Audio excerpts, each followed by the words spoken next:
It was Amanda Serrano, Katie Taylor, fight, the rematch. They fought in Madison Square Garden. It was a close decision, 2 times. Serrano landed like 140 more punches, and she lost once again. And Katie Taylor got the point deduction for the headbutt. Yeah. I mean, was that like a robbery at its finest there? Yeah, I mean, again, I'm not the hugest boxing fan, but just from, an outsider's perspective, I thought that Taylor was landing the stronger punches. She was, while she was getting outstruck, there was a lot of volume on the other end. Right. She was landing some very hard punches. That left hook was like that. You see that cut on Serrano's eye?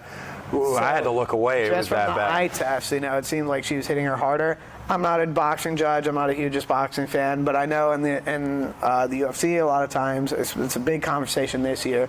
It's damage. The damage that's done is taking precedence, which is cool. I think that's how it should be. That's how.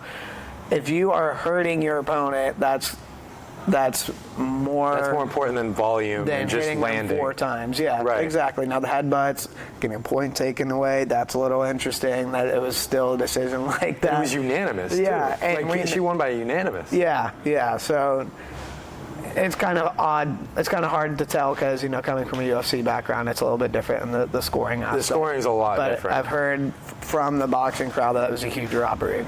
I thought it was too, but the thing, watching that whole fight, I mean, I love Amanda Serrano, but sometimes she almost put her out in round 1 too. I know, she was so close, but the whole time she's just doing nothing but swing. Like she wasn't giving herself any time to just gather herself or set and breathe up. Yeah, like not pick her spots. Like that's what I was waiting on the whole time, and she just kept pressing forward. I love the heart. Yeah, I love it. But sometimes you need to take a step back and just figure out, and think about what you're going to do. Set up the big shot. You're right. Yeah, because the big shots are what gets the judges. When your chin goes flying back, that's what gets the judges' eyes, not the like the pitter patter. Yeah, it was just. You're not really throwing with power. You're just landing. Yeah. So again, I'm not a huge boxing judge or fan or anything, but the damage done on the other end, I think you could argue, would be why she got the nod. Yeah, I'd probably have to agree with you there. Yeah. It was a tough fight. I think the boxing community definitely wants to see it again. I mean, I wouldn't mind seeing a trilogy fight. I mean, even though Serrano lost twice, they both have been insanely close. I mean, you could have probably drawn both of them, honestly. Yeah. Like they were that close. Yeah, and it's exciting. A lot more exciting than what the main event was, so why not? Yeah, way more exciting. Dude, you're lucky you fell asleep. It was a snooze fest. I think it was on the New York Daily Post.